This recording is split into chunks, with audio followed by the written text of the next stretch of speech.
안녕하세요. H채널의 한창훈입니다. 반갑습니다. 2018년도 12월 19일 비트코인 및 암호화폐 시황방송을 시작하겠습니다. 일단 댓글로 여러분들 의견하고 질문, 정보 공유해주신 분들에게 다시 한번 감사 말씀을 드리고, 지난번에 제가 한 달 안 됐던 것 같은데, 오전에 갑자기 아침에 전화 와서, 이거 이러다 비트코인 망하는 거 아니냐, 제 지인분들이 전화 왔다고 제가 영상에서 이제 말씀드렸던 적이 있었어요. 예전에 작년, 그러니까 상승장 때도 진짜 거의 10년 동안 연락 안 하던 분이 연락 오고 나서 거의 한 달 안에 시장이 이제 빠지기 시작했습니다. 하락으로 접어들었고, 지금도 어떻게 보면 야, 비트코인 이제 영원 빵원 되는 거 아니에요? 이거 이제 망하는 거 아니에요? 이렇게 전화가 오고 한 달 안에 어떻게 보면 일단은 지금 뭐 바닥이 확인됐다라고 얘기하기는 좀 섣부르지만 어찌됐든 한 달 안에 뭔가 시장이 일단 움직임을 보이고 있습니다. 그래서 진짜 인간 지표라고 하잖아요. 사람들의 어떤 심리가 극에 달았을 때 사람들이 나오는 그게 이제 어떤 뭐죠? 불안이든 불안 공포든 아니면 막 돈을 벌고 싶은 과욕이든 욕심이든 이런 게 다 비슷한 것 같아요. 예, 비슷한 것 같고 실제 이제 시장 참여자들도 뭐 단톡방이라든가 아니면 뭐 텔레그램 이런데 그리고 유튜버 분들도 마찬가지로 이렇게 보면 그런 게 이제 느껴지고 그래서 진짜 무엇보다 어떻게 보면 중요한 게 사람들의 심리가 시장에서 가장 많이 또 좌지우지 하는구나 이런 생각을 해봤습니다. 그리고 얼마 전에 그때 한 2주 전이었나요? 그때 어떤 분이 이제 댓글로 이제 계산을 했었어요. 계산을 해서 자기가 계산을 해보니까 12월 19일 플러스 마이너스 언저리에서 반등이 나올 것 같다. 그러니까 자주 댓글 달아주시는 분이었는데 제가 정확하게 어떤 분인지 기억이 안 나긴 하는데 혹시 오늘 영상 보시면 본인이 그렇게 했었다고 얘기를 해주시기 바랍니다. 그래서 그때 그분도 이제 계산을 했을 때 12월 19일 플러스 마이너스 뭐 5일 안쪽으로 이렇게 왔다 갔다 해서 시장이 좀 바닥을 확인하고 올라올 수도 있겠다 라고 이제 말씀을 해주셨는데 일단은 어제부터 시장이 일단 반등을 해서 지금 그 반등 흐름을 이어가고 있는 중입니다. 계속적으로 이렇게 좀 좋은 흐름을 보여줬으면 좋겠네요. 네, 그럼 바로 이제 댓글을 보는 순서대로 진행을 해보겠습니다. 잠시만요. 야옹이 님이 질문을 해주셨는데 2008년에 금도 가격이 폭락했다가 양적 완화 시작하고 가격이 폭등한 것 같던데 경기 침체가 오면 암호화폐도 경기 영향을 받아 폭락했다가 양적 완화 시 폭등하는 거 아닌가요? 아니면 폭락은 하겠지만 다른 자산보다 폭락폭이 적어서 상대적으로 가치가 높아진 거라고 봐야 할까요? 예, 뭐 그렇게 볼 수 있습니다. 일단 금 차트를 보면 이때 2008년도에 이렇게 30% 가까이 하락을 했습니다. 그때 서프라임 금융위기 때 이렇게 같이 하락을 했고 양적 완화를 하면서 금도 마찬가지로 이렇게 반등을 했어요. 보시면 이게 지금 월봉이거든요. 월봉인데 반등을 했습니다. 그래서 뭐냐면 그 포트폴리오를 우리가 구성할 때 기본적으로 원화나 달러 자산도 필요하다는 거예요. 왜냐면 이렇게 침체가 될 때 같이 덩달아서 같이 빠질 수 있다는 거죠. 근데 일단 금은 이 당시에 보면 금 같은 경우는 이렇게 상승 채널이 이렇게 그려진다라고 했을 때 이미 상승 채널에서 일정 부분 많이 올라온 위치였어요. 많이 올라온 위치였기 때문에 충분히 빠질 수 있는 그런 공간이 있었다라고 보고 있습니다. 금은 그리고 이제 반등을 한 거고요. 그래서 일단 우리가 이제 포트폴리오를 구성할 때 만약에 경기 침체가 온다거나 아니면 뭐 금융위기 같은 아니면 뭐 하이퍼 인플레이션이 온다라고 하면 이제 돈이 제로로 가니까 이제 어떻게 보면 값어치가 없어지겠지만 그래도 이게 침체가 될지 하이퍼 인플레이션이 될지는 그 중앙은행이 어떤 선택을 하느냐에 따라 달라지기 때문에 우리는 일단 그 단계까지 가기 전까지 뭐 하이퍼 인플레이션은 바로 가진 않아요. 일단 침체로 갔다가 거기서 침체를 어떻게 극복하느냐에 따라서 어떻게 벗어나려고 이제 중앙은행이 대처하느냐에 따라서 이게 이제 침체에서 하이퍼 인플레이션으로 갈 수도 있다는 겁니다. 그렇기 때문에 그렇다고 하면 전 단계까지는 우리는 일단 현금, 그러니까 원화나 달러를 보유해야 된다. 특히 이제 우리나라 국민들 같은 경우는 원화보다도 달러 자산을 제가 계속 보유해야 된다라고 이제 말씀을 드리는 겁니다.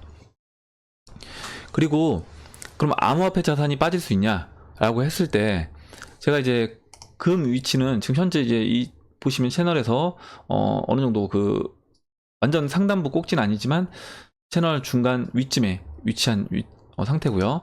나스닥은 지금 이 닷컴버블을 제외하면 지금은 그 채널을 돌파해서 채널 위에 있는 위에 위치해 있고 현재 요즘 흐름이 이제 좋지가 않아요. 보시면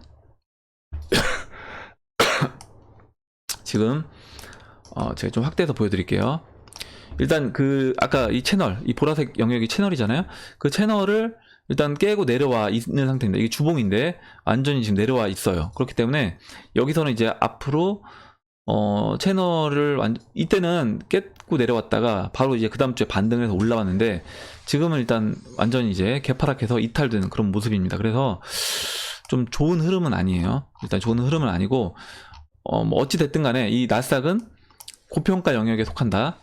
그리고 미국 채권도 제가 말씀드렸죠. 채권도 고평가 영역, 이게 지금 로그가 적용된 차트입니다. 로그가 적용되고 주봉인데 보시면 이 35년 채권 상승이 끝나고 채권이 가격이 꺾였습니다. 그래서 채권도 이제 지금은 이제 고평가 영역에서 이제 빠져야 된다라고 보고 있는 거예요. 그러면 이제 비트코인은 어느 위치냐? 라고 했을 때 비트코인 위치는 이렇게 이 채널을 따라서 간다고 하면 지금 채널을 제가 이제 그렸던 채널을 이탈한 상태에서 아래로 내려와 있는 상태입니다. 그렇기 때문에 물론 이 채널은 제가 계속 말씀드리지만 그리는 사람의 관점에 따라 다른데 일단 우리가 대략적으로 지금 싼 위치냐 비싼 위치냐는 판단할 수 있다는 거예요. 그러면 일단 여기는 싼 위치다. 나스닥은 이 채널을 깨고 안 깨고가 일단 중요한 게 아니라 그것도 물론 중요합니다. 중요한데 그것보다도 일단은 어찌됐든 이거 고평가 영역에 있다. 예, 고평가 영역에 있다라는 겁니다. 그렇게 놓고 보면 일단 지금 만약에 하락을 할 때 침체가 왔을 때 저는 상대적으로 봤을 때 암호화폐 시장이 가장 저평가되어 있기 때문에 물론 침체가 오는 중간에 암호화폐 시장도 덩달아서 같이 빠질 수가 있습니다. 빠질 수가 있는데 빠진다고 하더라도 좀 덜 빠질 것이고 시장 전체 사이즈 자체가 100조가 조금 넘는 그런 수준이기 때문에 주식시장에 보면 큰 기업 하나의 사이즈만도 못해요. 시장 전체가. 그렇기 때문에 어떻게 보면 이거는 시장 전체적인 영향은 좀 덜 받는 편일 거라고 이제 보고 있습니다. 그렇게 이제 말씀을 드리고 다음에 이제 DY리 님이 이제 질문을 해주셨는데요.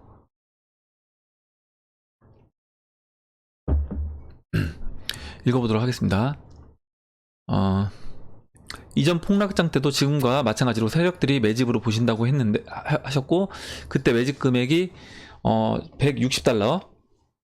그게 160달러는 그냥 바닥이었던 거고요. 그때 당시에 2015년도 초에 아마 이제 세력들이 매집을 한다라고 하면 그때 이제 300달러부터 160달러 그 사이에 이제 매집을 했겠죠. 그 부분에 이제 공감을 하고 그때 매집을 실시한 세력과 현재 시장에 들어오려고 하는 세력은 그 사이즈가 틀릴 겁니다. 이거 이전에 세력은 시장이 성숙하지 못한 상태에서 참여한 돈 많은 고래들이었다라고 하면 지금은 기관, 거대 세력의 진입이 보이고 있죠. 이번 불장 때 그 기존 세력들이 이익 실현을 했을 테지만 지갑을 보면 그냥 쥐고 있는 물량도 꽤 된다고 보여집니다. 제가 봤을 땐 거의 대부분 그냥 쥐고 있다고 보여져요. 그러니까 보시면 좀 이렇게 물량을 빼서 털어냈다고 하더라도 뭐 반 이상 털어낸 그런 지갑이 없었고 거의 대부분 기존 물량을 그대로 홀딩하거나 오히려 더 매수하거나 아니면 털어냈다고 하더라도 뭐 반도 안 털어냈다. 네, 이렇게 보고 있습니다. 지금 기관 세력들이 장외시장에서 사들이는 빗의 가격대가 4,000달러 내외 수준이라 예상하는데 160달러 이하에서 매집을 한 고래들이 향후 상승장에서 비트를 던진다면 그때 나오는 물량을 받을 수 있을까요? 그렇게 되면 또 한 번의 시장 교란이 생길 텐데 그때도 지금 세력이 매집하는 가격대까지 떨어질까라고 보시는지요? 예, 아니면 그 시기가 되면 또다시 시장이 활성화되어 개인들이 새로운 세력 집단의 물량을 흡수 가능할 정도로 될 거라고 보시나요? 이렇게 이제 얘기를 해주셨습니다.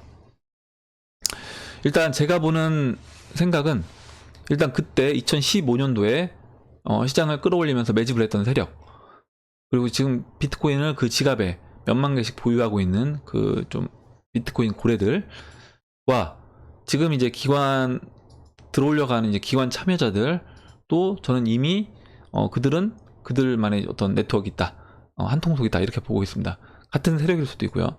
그래서 그런 부분으로 이제 본다라고 하면 결국에 이제 그들이 원하는 거는 지금 매도를 원하진 않는다는 거죠. 그리고 그 전에 있던 고래가 다음 들어올 기관들한테 넘긴다, 이 개념이 아니라, 제가 봤을 때는 한통속이라고 한다고 하면 결과적으로 나중에 대중들이, 이 암호화폐 시장이 대중화되고 그 대중들이 참여하게 됐을 때 그 대중들이 이 물량을 흡수할 수 있게끔 그렇게 할 것이라고 이제 보고 있습니다. 그리고 주식시장을 보면 우리나라 예전 서프라임 때 2008년도 보시면 외국인들이 자신들이 보유하고 있는 물량을, 주식을 던져도 다 던지지 않아요. 다 던지지 않고 자신들이 일정 부분은 항상 홀딩을 해서 보유하고 있습니다. 그러니까 예를 들어서 30% 보유를 하고 있다라고 하면 그 중에서 10% 정도 되는 물량을 던지면서 지수를 1000포인트까지 끌어내리는 거죠. 내리고 다시 이제 끌어올리고 이런 식으로 합니다. 그러면서 이제 계속 그 지분 보유량은 늘어나는 거죠. 거기서 이제 이익 실현도 하고요, 배당도 가져가고, 그렇게 이제 된다라고 보고 있습니다. 그리고 이제 바비리가 얘기한 거 한번 얘기를 해보면, 바비리가 그때 33만 달러 얘기했었나요? 그래서 이제 한 3억 5, 6천만 원 이렇게 예상을 했는데, 그 이후에 바비리가 그 다음에가 되면 비트코인 가격은 다시 4만 달러, 그러니까 우리나라 돈으로 이제 4천만 원 수준까지, 그렇다고 하면 거의 9분의 1 토막 다시 나는 거예요. 지금처럼. 지금 85% 이제 하락하고 이제 일단 어찌됐든 반등이 나왔는데, 그때 그 이후에도 그 정도로 다시 하락을 할 거다. 그럼 우리는 지금 시장에서 이걸 겪어봤잖아요. 겪어봤기 때문에 만약에 비트코인 충분히 상승이 나오고 채널 상단부를 터치한다라고 하면 우리는 이제 고래들이야 자신들 물량을 다 던질 수는 없을 거예요. 근데 우리는 그래도 최대한 다 던질 수 있다는 거죠. 우리가 고래처럼 몇만 개씩 들고 있는 그런 게 아니기 때문에 충분히 우리 개인들이 갖고 있는 물량은 털고 나올 수 있을 거다라고 보고 있습니다. 그래서 지금 경험을 잘 기억해 놨다가 그때 이제 그 부분을, 경험을 살려서 우리가 잊지 말고 이익 실현을 하면 될 것 같아요. 예, 그리고 이제 그 다음 댓글 읽어보도록 하겠습니다. 그 알렉스 팍님이 써주셨는데, 이제 IT 쪽에 일을 하고 있어서 비트코인이 100불이 되지 않았을 때부터 알고 있었고, 심지어 그때 80개 정도 가지고 있었대요. 물론 작년까지 다 보유하고 있었던 건 아니고요. 그러니까 그러니까 보니까 100불이면 제가 이제 확인해보니까 2014년 정도부터 이제 시작을 하신 것 같아요. 그리고 많은 사람들이 암호화폐라는 단어 때문에 정말 화폐 개념으로 서비스 관련해 지불하는 개념에 치우쳐 있지 않나 싶습니다. 사실 저는 암호화폐는 실제로 우리가 쓰는 원화보다는 주식의 개념에 더 가깝지 않나 싶습니다.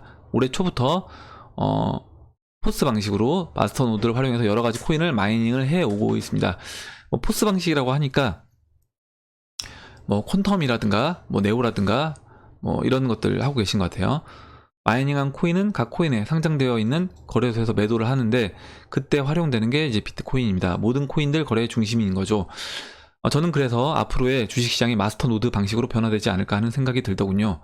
설명하자면, 주식을 사면 배당금 나오던 게 각 회사에 암호화폐를 사서 디파짓을 하면 POS 방식의 마이닝을 할 수 있는 권리를 부여하고, 거래가 일어날 때마다 나오는 리워드가 배당금을 대신하는 시스템이 될 것 같습니다.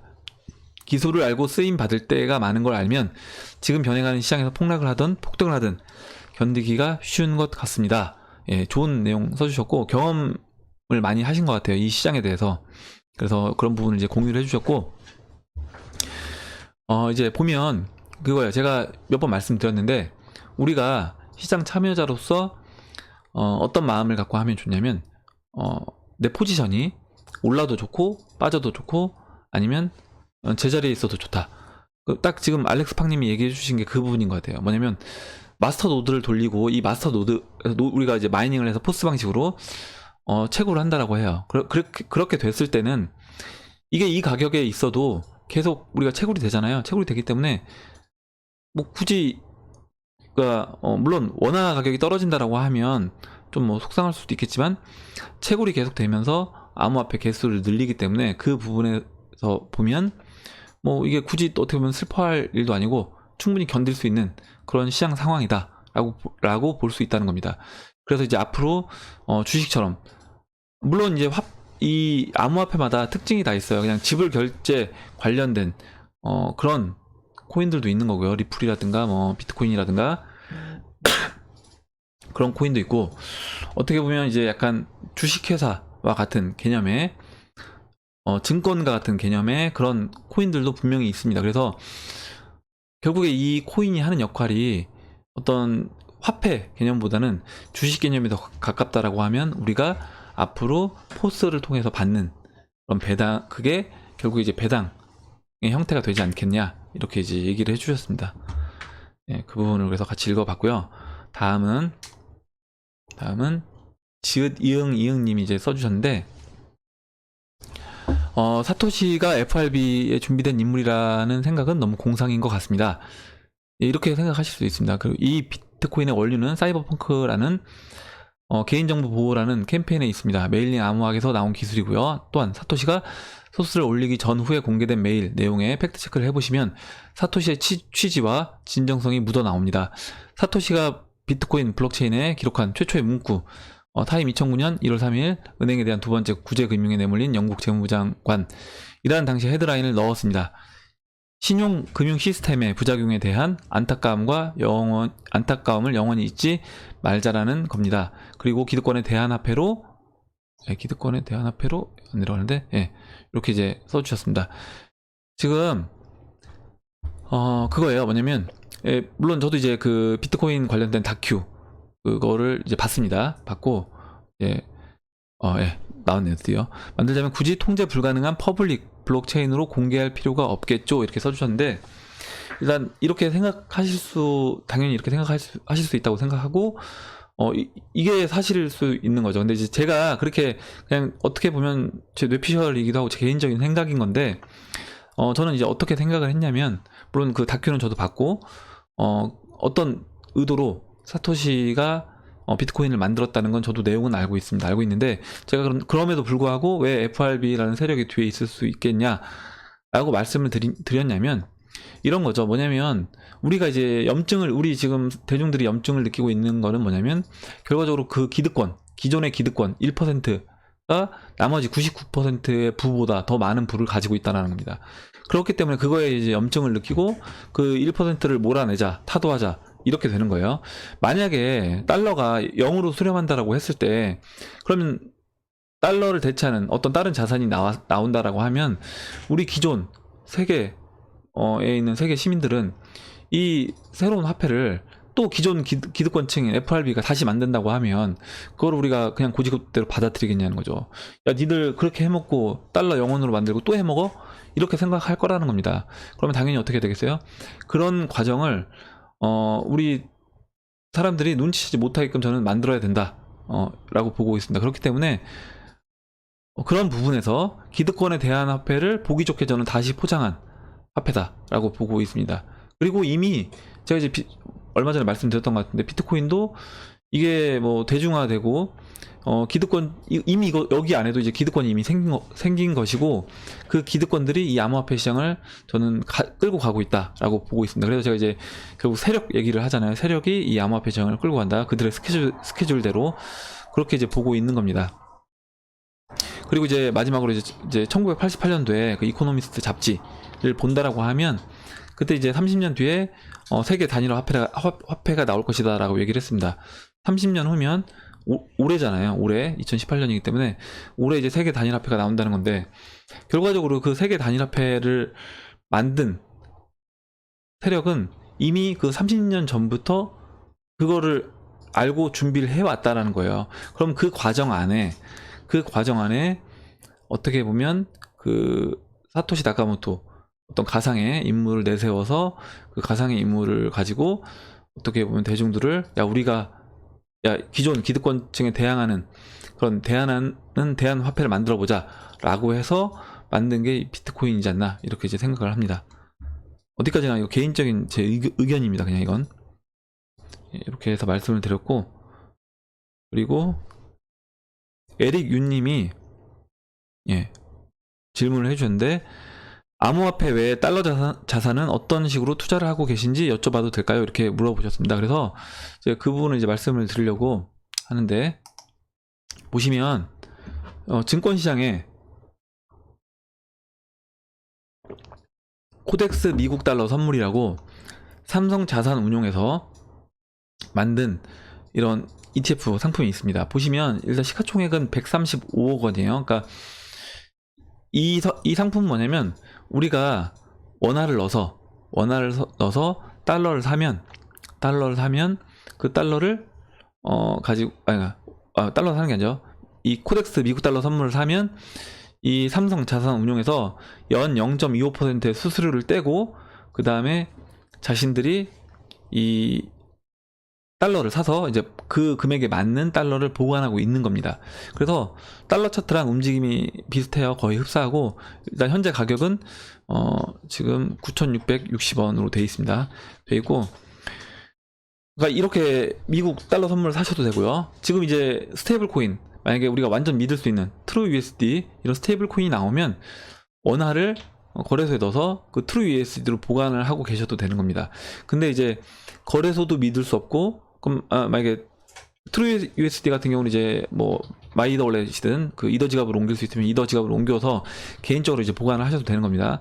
그렇게 하면 이제 달러 자산을 보유하는 거죠. 그렇게 해도 되고, 그냥 현물 은행 가서 일정 부분씩 진짜 현금 달러로 바꿔서 보관하기도 합니다. 그렇게 이제 보시면 될 것 같아요.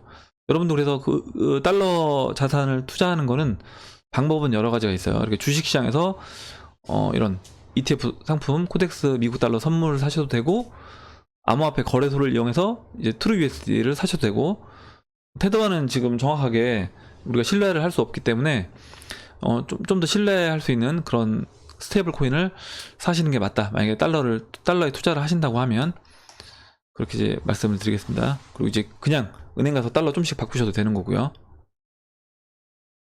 그리고 다음 보도록 하겠습니다. 다음 이제 히아신스님이 그 이오스를 마이더월렛으로 이제 이오스를 옮기고 eos.io에 등록한 후에 퍼블릭 프라이빗 키를 보관하고 계시대요.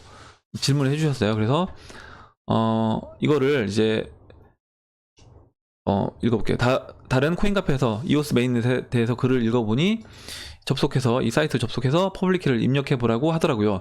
입력을 해본 결과 12자리 어카운트 네임과 이오스 보유량, 에어드랍 토큰도 다 잘 나옵니다. 질문은 뭐냐면, 이 상태로 그냥 계속 이렇게 보관해도 되는 건가요? 이렇게 물어보셨어요. 아니면 따로 이걸 거래소로 옮겨야 되는 건가요? 이렇게 물어보셨습니다.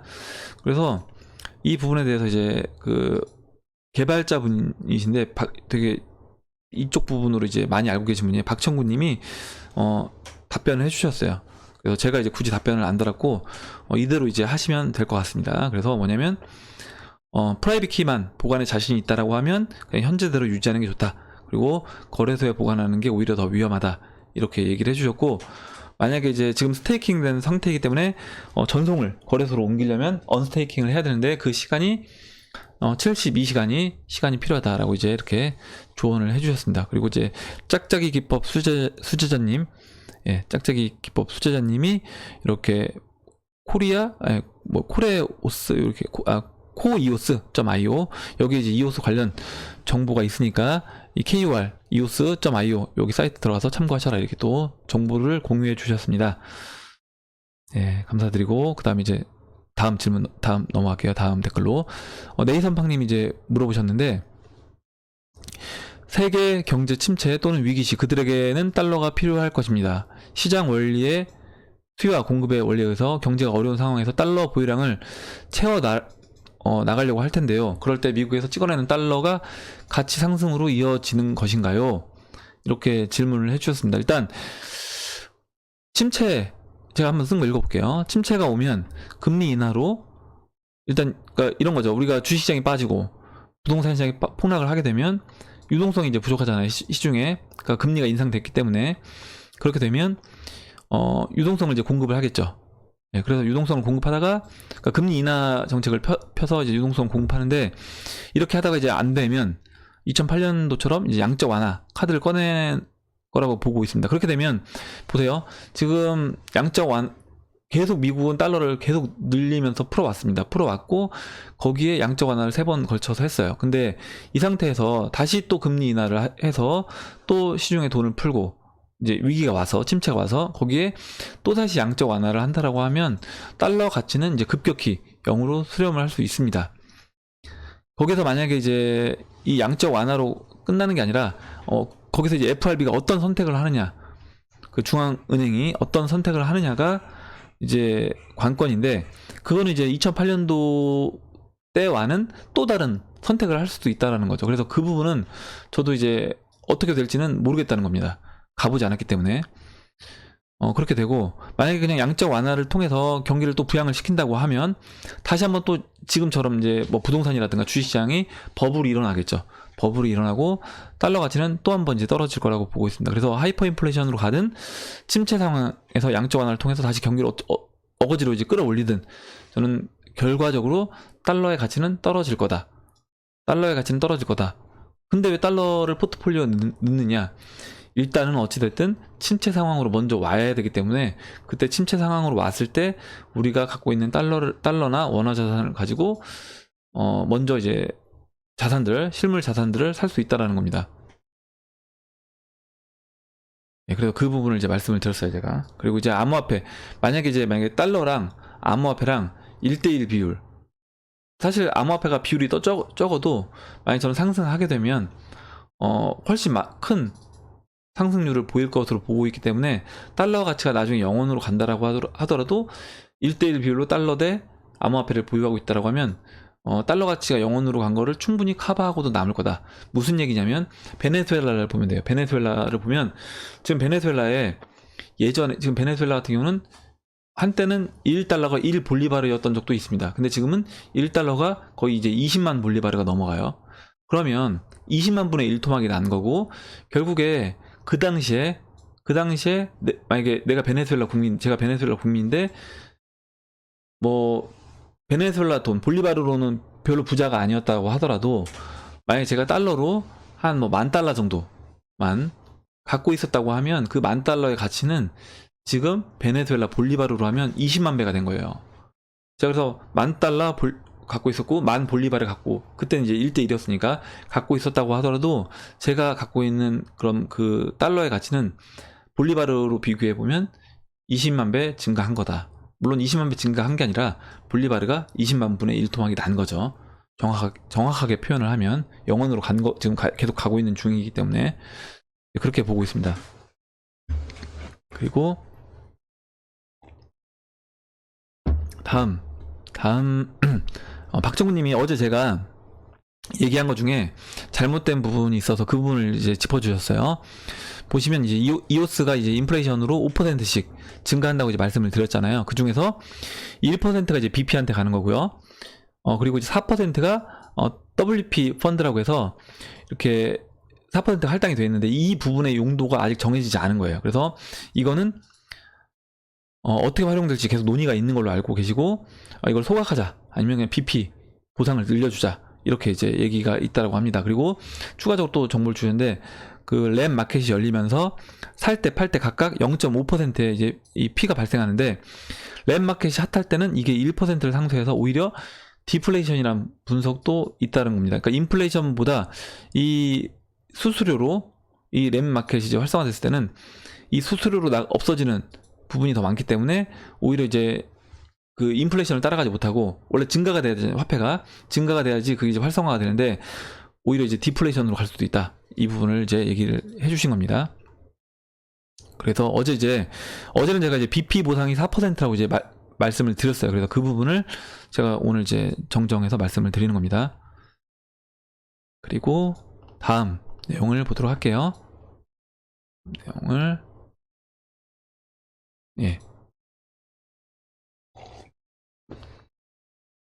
다음 내용은 이제 권오신님이 질문을 해주셨어요.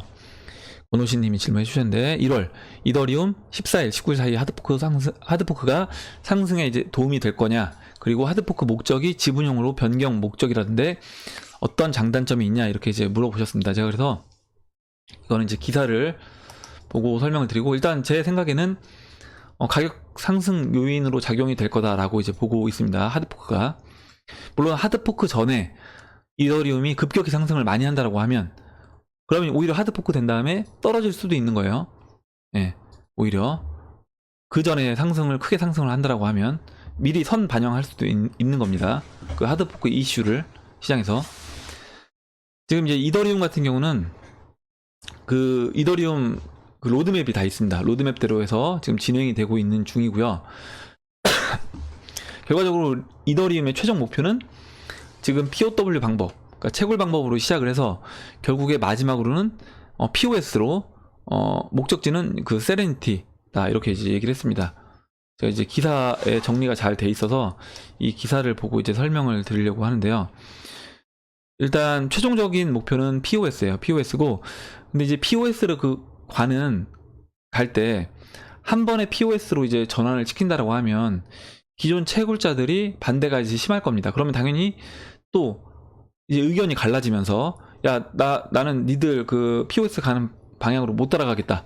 그럼 결과적으로 우리 안 할 거니까 그러면 그냥 하드포크에서 우리대로 따로 이제 우리 길을 가겠다라고 얘기할 수 있는 겁니다. 그렇게 되면 뭐 비트코인 캐시가 쪼개지고 비트코인 캐시가 또 의견이 달라져서 비트코인 캐시가 BSV로 쪼개지듯이 그런 식으로 이제 쪼개질 수 있기 때문에 자꾸 이렇게 쪼개지면 그게 또 어떻게 보면 좋진 않잖아요. 그렇기 때문에 그 부분에서 서로 어느 정도 합의점을 찾고 나아가는 것이고, 그 합의점을 찾기 위해서 어떤 중간 과정으로 이번에 지금 콘스탄티노플 하드포크를 하는 걸로 이제 보시면 되겠습니다.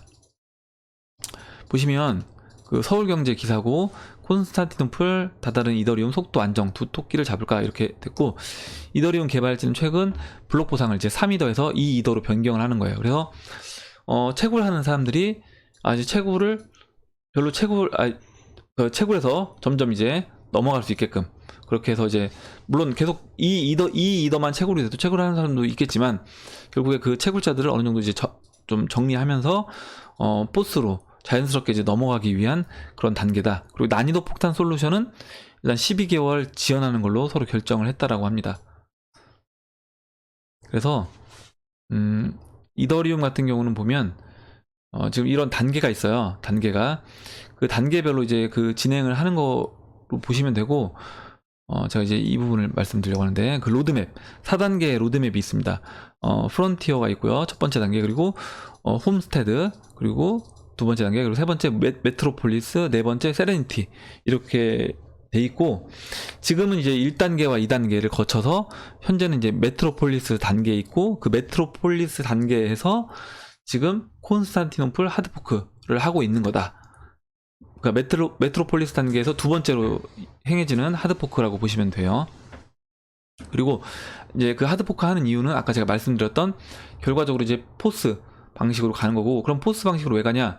일단 채굴 방식 자체가 일단 이 전기료 비용도 많이 잡아먹고, 아까 이제 이 제목에서 봤던 것처럼 보시면 결과적으로 속도와 안정, 뎁이 늘어나게 됐을 때 그 뎁을 지금 이제 이더리움이 아직도 이제 병목 현상 많이 겪고 있잖아요. 예를 들어 저번에 이더리움에서 뭐죠? 그 고양이 관련돼서 이제 했던 그 뎁, 갑자기 이름이 기억이 안 나는데 그 뎁으로 인해서 병목 현상이 일어나고 했었습니다. 그렇기 때문에 뎁이 좀만 규모가 사이즈가 되는 뎁이 나오게 되면 이 이더리움이 워낙에 돌아가지 않을 수가 있는 거예요. 이 POW 방식에서는. 그렇기 때문에 결과적으로 최종 목적은 POS로 갈 것인데, 그 POS로 가는 과도기적 단계라고 보시면 되고, 그러면 가격 상승을 어떻게 할 수 있느냐, 이렇게 보시면 되는 거예요. 일단은 POS로 가기 전에 벌써 채굴이 3이더에서 2이더가 됐잖아요. 그럼 채굴자들 입장에서는 당연히 채굴 단가가 올라가는 겁니다. 채굴 단가가 올라가는 거기 때문에 가격이 상승을 해야 되는 거고요. 그리고 이제 POS로 앞으로 이제 전환된다라고 하면, 여러분들 내가 이더를 뭐 35이더를 내가 스테이킹을 하면 보상이 나와요. 그러면 당연히 잠기는 물량, 그 이더를 스테이킹을 시켜놓고 이자를 받으려고 하는 물량들이 있기 때문에 그 이더리움이 실제 유통되는 이더리움 양이 줄어들 것이다. 그러면 이더리움은 가격 상승 요인으로 작용될 거라고 이제 보고 있습니다. 그래서 그 부분을 이제 말씀드렸어요. 그래서 일단 하드포크가 일단 이더리움 채굴대에서 나오는 이더리움 개수도 줄어들고 앞으로 이제 포스 방식으로 해서 유통 물량도 줄 것이기 때문에 가격 상승 요인으로 저는 작용된다라고 보고 있습니다. 그리고 이제 푸드히터님이 질문을 해주셨는데, 제가 똑같은 질문을 두 번 했는데, 분명히 제가 댓글을 달았는데 안 달은 줄 알고 또 달았더라고요, 제가. 그래서 중복된 댓글을 달아주셔서 저는 이제 달았는데 댓글이 지워진 줄 알고 또 달았습니다. 그래서 일단 제가 얘기를 해보면, 일단 그 고래 지갑 중에 먼저 움직이는 지갑이 있어요. 먼저 시장보다 먼저 움직이는 지갑이 있는데, 그 지갑이 미리 사고 팔고 했다는데, 이 가격을 오르고 내리게 하는 게 아니고 더 큰 메인 세력이, 다른 질문인가요? 잠깐만요. 고래가, 똑같은 질문인 똑같은 질문 같아요. 읽어볼게요.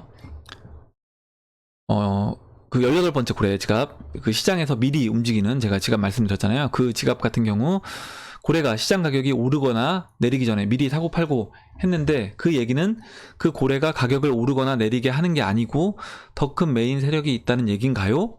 이렇게 물어보셨고, 그 정도 고래가 대량으로 사거나 팔 때 비트코인 가격을 많이 좌지우지하는 거 아닌가요? 하락이나 상승 전에 미리 팔고 사고 했다길래 궁금해서 여쭤봅니다. 라고 이제 물어보셨는데, 일단 저는 이 고래도 세력 중에 하나다 라고 보고 있고, 만약 세력이 아니라고 하면 완전 그 촉이 좋은, 시장이 어떻게 움직일지 방향을 딱 센스 있게 아는 선수다. 근데 이제는 고래 세력 중에 하나라고 보고 있어요, 저는. 그렇기 때문에 시장의 방향성을 미리 알고, 상승 전에는 매수를 하면서 올리고, 하락할 때는 또 매도하면서 어떻게 보면 시장이 떨어지는 거라고 보시면 되고, 제가 이제 아까도 말씀드렸지만 실제 이 지갑이 매도하는 양이 많지 않습니다. 뭐 갖고 있는 물량을 다 매도하거나 다 매수하거나 이러진 않아요. 그렇기 때문에 항상 어느 정도 물량은 보유한 상태에서 움직인다 라고 보시면 될 것 같아요. 한번 보여드릴까요? 제가 어떤 지갑인지? 시간이 될 것 같아서 제가 보여드리겠습니다. 혹시 모르시는 분이 있을 수도 있으니까 제가 보여드리려고 했더니 또 안 열리네요. 그냥 다음에 설명드릴 때, 고래지갑 설명드릴 때 아마 지금 나왔네요. 보시면 지금 18번째 지갑이라고 하셨는데 지금 바뀌었어요. 이제 16이에요. 보실 때는 이제 18이었는데 이게 계속 순위가 바뀌고 있기 때문에 이 3, 숫자 3, R1, H, B, CH 이걸로 이제 시작되는 지갑입니다. 제가 계속 말씀드리는 지갑이 이 지갑이고, 이 지갑 보시면 이렇게 비트코인 가격이 상승할 때 먼저 이 비트코인을 보유하고 있었어요. 이렇게 6만 개 이상 보유하고 있다가 팔다가, 이때는 이제 올라가면서 쭉쭉 팔았다가 다시 비트코인 상승할 때 다시 또 매수를 했고, 그리고 완전 어떻게 보면 또 세력이 아니라고 얘기할 수도 있는 게, 이때 보시면 2016년도 올라갈 때, 이때 사실 가격이 비싼 가격은 아닌데 이때부터 좀씩 비중을 줄였다고 하는 거 보면 또 완전 세력도 아닐 수도 있다는 생각도 드네요. 그냥 촉이 좋은 대형 개인이다 라고 생각할 수도 있을 것 같습니다. 그러면 이렇게 이제 먼저 시장이 상승할 때는 또 이렇게 매집을 했고, 하락할 때는 또 이렇게 매도를 먼저 했고, 지금 다시 매수를 했고, 이번에 빠지기 전에 또 매도를 한 차례, 두 차례 했죠. 이렇기 때문에 근데 그럼에도 불구하고 어찌됐든 가장 적을 때도 10,000개는 항상 보유해서 갖고 있었고요. 상승장 올라가기 직전에, 이때 2017년도 7월에 올라가기 직전에 기가 막히게 확 끌어올려서 매수를 했습니다. 그러니까 이거는 정보를 알지 않으면, 사실 2017년 7월에 아마 170만원까지 빠졌을 때, 중국 이제 ICO 철수하면서, ICO 이제 못하게 막고 거래소 철수하면서 그때 이제 170만원까지 비트코인 빠졌을 때, 그때 이제 쫙 끌어 당겨서 샀던 것 같아요. 사고 이렇게 계속 끌어올렸던 그 지갑입니다, 이 지갑이. 그래서 이 부분을 보면 결국에 이제 세력과 어느 정도 한통속일 수도 있고, 아니면은 시장에 대한 센스가 있는 그런 개인일 수도 있는데, 아까 이제 보셨던 것처럼 이렇게 딱 여기서 상승장으로 가기 직전에 이렇게 많은 물량을, 이때 2017년 7월에 얼마큼 샀나 한번 볼까요? 17년 7월에 보면 이때 이제 7월달에 5,000개, 7,500개, 5,000개에서 이렇게 샀습니다. 샀고 바로 이제 팔았다가 또 샀어요. 8,000개, 5,000개, 5,000개, 5,000개, 5,000개 이렇게 2만 개. 그래서 7월부터 10월까지 뭐 판 거, 매도한 거 빼면 10,000개, 18,000개, 36,000개 정도를 샀습니다. 10월달까지 이렇게. 예, 이렇게 산 지갑이기 때문에 이렇게 올라가기 직전에 이렇게 샀다는 거는 뭔가 얘는 이 지갑은 좀 뭔가 알고 있는 그런 지갑으로 보고 있습니다. 그냥 참고만 하시면 될 것 같고요. 그 다음에 이제 그다음에 잠시만요. 제가 어디까지 했더라? 지금 푸드히터님이 해주신 질문까지 했고, 다음에 이제 사뮤엘님이 이제 어제 좋은 정보를 써주셨어요. 뭐냐면 읽어볼게요. 금융회사 이제 회장님하고 송년회 모임을 하셨대요. 약간 이제 송년회 계시 전에 약간의 강의가 있었는데, 미중 무역 전쟁에 대해서는 미국을 중국이 이길 수 없으며 박살나게 되어 있다는 게 그분의 결론이었습니다. 라고 했고, 저의 생각과 같이 그분께서 말씀하시는 것도 미국의 패권은 100년 이상 변하지 않을 거라고 하시네요. 특히 왕치상가 이게 소주를 잘못 쓰신 건지, 수주라는 술이 있는 건지, 중국 술이 있는 건지 그건 모르겠습니다. 제가 6병씩 마시고 시진핑과 부부끼리 식사 모임을 하실 정도로 중국의 내부 사정에 아주 밝은 금융사업가라고 하십니까. 시진핑하고 같이 식사 모임을 할 정도라고 하니까 굉장히 영향력이 있으신 분인가 봐요. 근데 그분도 중국 자본시장 개방에 대비하고 있다고 하시네요. 어젠가요? 시진핑이 연설에서 우리 이제 순차적으로 개방할 거다, 이런 식의 연설을 했습니다. 그렇다고 하면 결국에 시진핑도, 저는 그 금융시장을 이제 시간이 문제지 개방을 안 할 수는 없다. 그리고 그 정도 위치에 있다고 하면 앞으로 세계 흐름이 어떻게 흘러갈 거라는 걸 저는 다 이제 알고 있을 거라고 보고 있습니다. 그러니까 그 흐름을 시진핑이 막을 수가 없다는 거죠.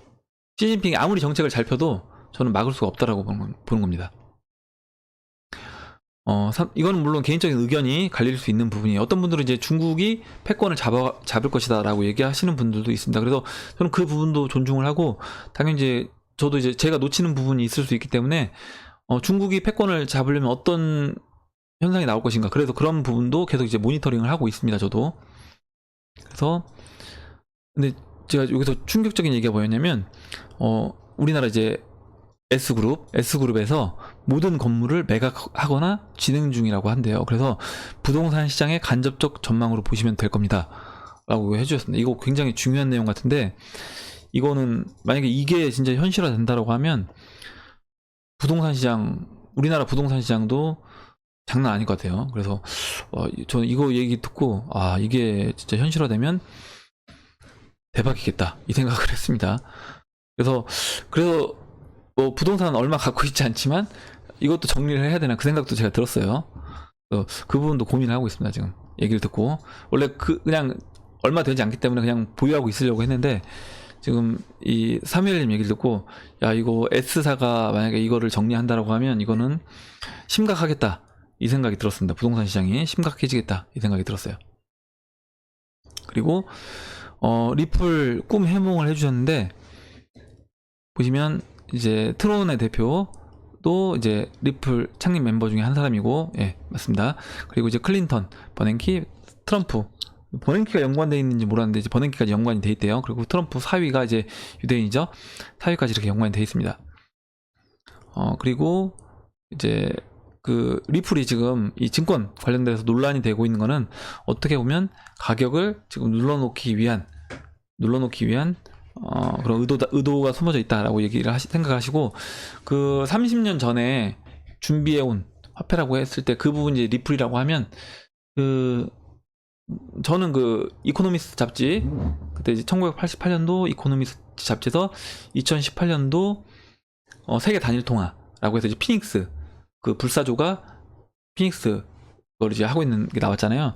근데 그게 이제 비트코인으로 많은 사람들이 생각하고 있었는데, 비트코인이 아니라 리플이 될 수도 있다, 라는 그런 생각이 들었습니다. 어디까지나 이건 제 개인적인 생각이에요. 그 이코노미스트 잡지 보고 생각난 거는. 그리고 다음에 이제 박청구님이 써주셨는데, 일단 요것도 좀 중요한 내용 같아서 제가 한번 소개를 시켜드리려고요. 뭐냐면 이제 비트코인 제네시스 블록 10주년을 맞이하고 있어요. 그런데 이 트레이스 메이어라는 사람이 제안을 했대요. 뭘 제안했냐면 프루프 오브 키에서 2019년 1월 3일 모든 거래소에서 비트코인을 본인의 지갑으로 이동시키자 하는 운동입니다. 그러니까 어떻게 보면 약간 뱅크런 같은 거죠. 거래소에서. 왜냐면 거래소가 은행 역할을 제가 할 거라고 말씀을 드렸잖아요. 그러면 그 은행에 있는 내 비트코인을 빼내자라는 거예요. 왜냐면 이게 왜 아마 이런 운동을 하자라고 얘기를 했냐면, 제가 여기 질문해 주신 것 중에 마지막에 이 부분이 있습니다. 그러니까 일단 요거 읽어볼게요.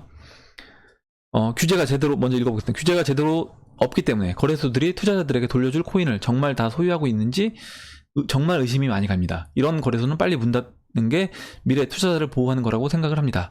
2019년 키워드로 종이 비트코인이 많이 거론될 거라는 얘기들을 여러 사람들이 하고 있습니다. 기존 금융권의 지급 준비율을 암호화폐 적용해서 가격을 인위적으로 억누르려는 시도가 분명히 있을 듯한데, 그 프루프 오브 키 움직임으로 투자자들이 더 현명하게 자신의 암호화폐를 지킬 수 있는 지식을 얻었으면 좋겠네요.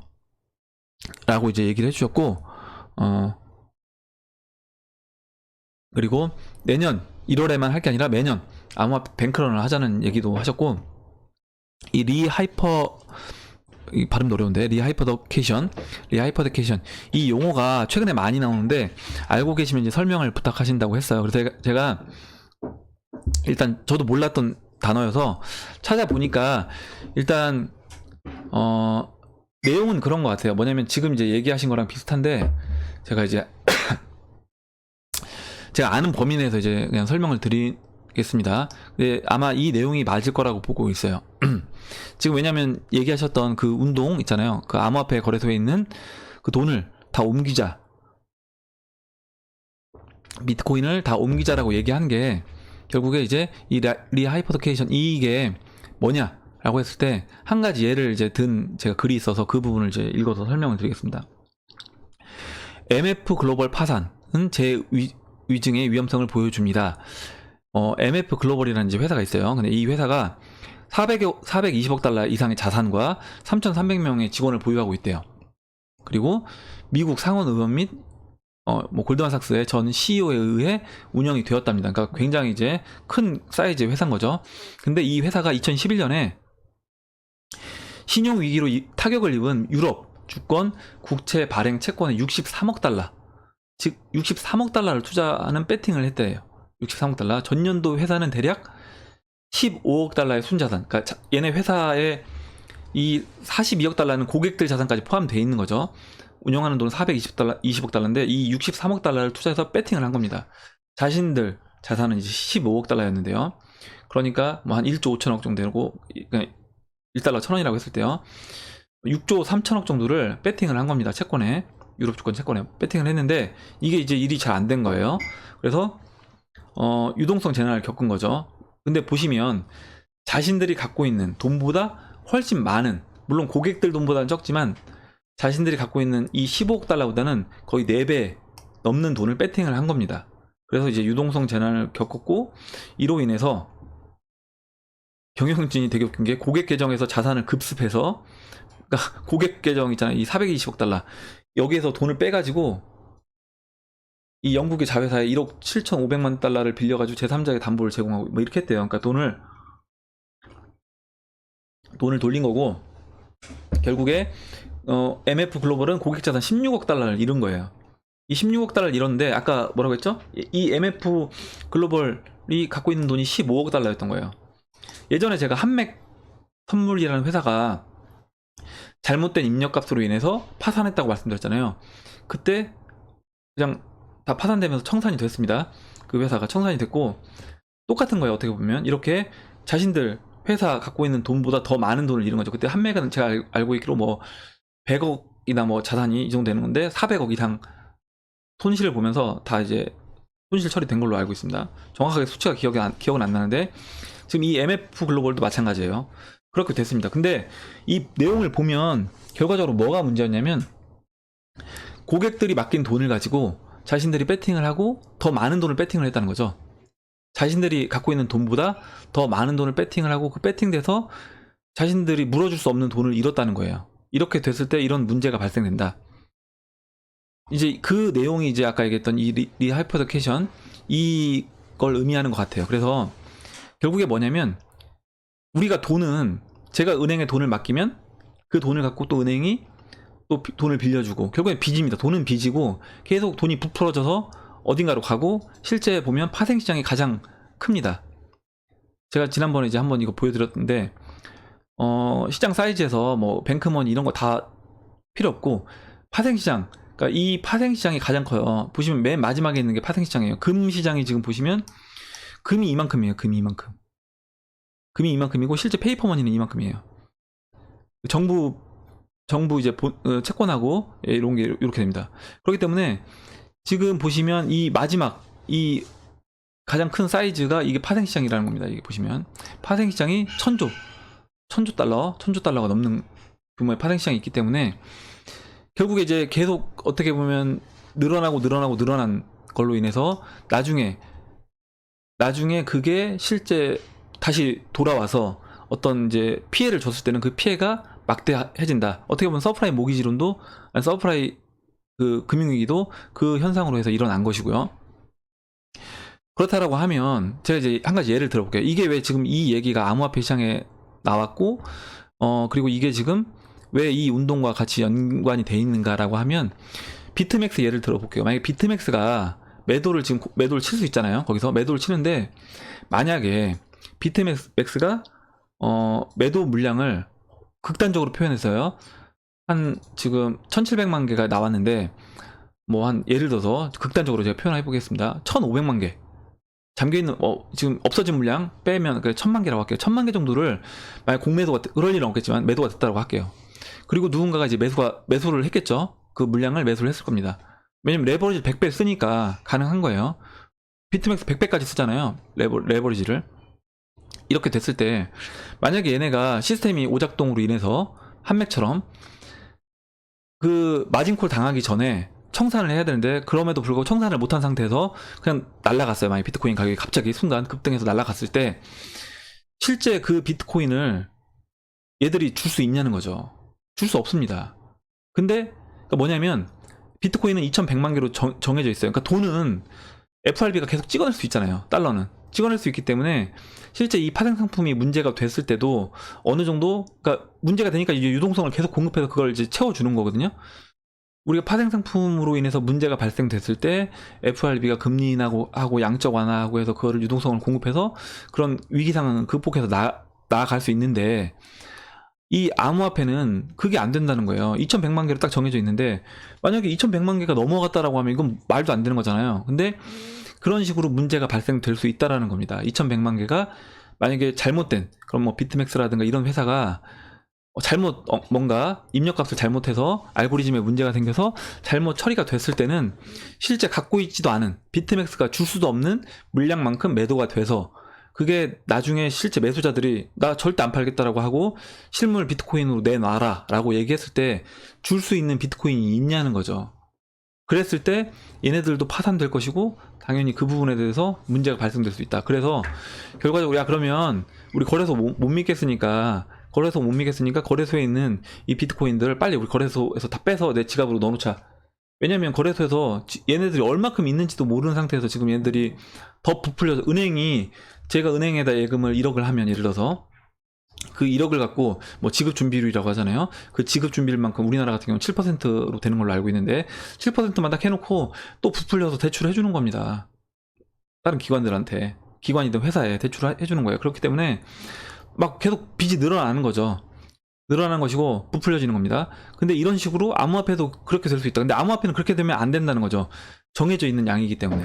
그렇기 때문에 이게 문제가 되고 있고 그래서 아마 이런 운동을 벌여야 된다라고 이제 얘기를 하는 것 같습니다. 그래서 저는 이제 그렇게 이해를 했고 아마 이제 제가 이해하고 있는 부분이 잘못된 부분이면 이제 얘기를 해주시면 다시 한번 제가 말씀을 드리도록 하겠습니다. 그리고 다음 글을 보도록 할게요. 예. 김정재님이 베네라고 해서 저 했는데 베네수엘라처럼 하이퍼로 갈 거냐 우리나라 일본처럼 디플레이션으로 갈 거냐. 일단 우리나라는 제 생각에는 디플레이션 그러니까 침체로 갔다가 침체를 일본처럼 뭐 20년 동안 침체는 아니고 우리나라는 통일이라는 변수가 있기 때문에 좀 더 빨리 극복할 수 있다라고 저는 보고 있습니다. 그리고 마지막으로 석유님, 유석님일 것 같은데 유석님이 질문을 해주셨습니다. 뭐냐면 비트코인이 범용적인 지불 수단으로 인정받을 수 있을까요? 일반 디지털 자산으로는 인정을 받을 것 같은데 왜 문제점은 뭐냐면 비트코인 개수 제한, 그리고 30% 잃어버린 코인들, 그리고 고래들이 물량 잠긴 물량들, 그리고 느린 전송 속도, 이렇게 했을 때 비트코인이 이제 중요 지불 수단, 뭐 부동산들 이런 거 살 때는 쓰일 수 있겠지만 이게 과연 우리가 실생활에서 이렇게 그냥 물건 사고 팔 때 비트코인 쓸 수 있겠냐?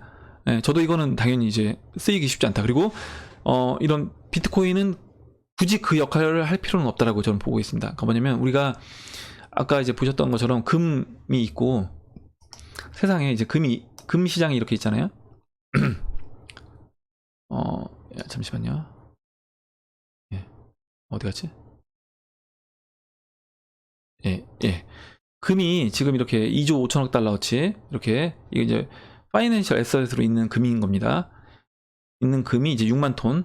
전체 금은 더 돼요. 더 되는데 이렇게 되는데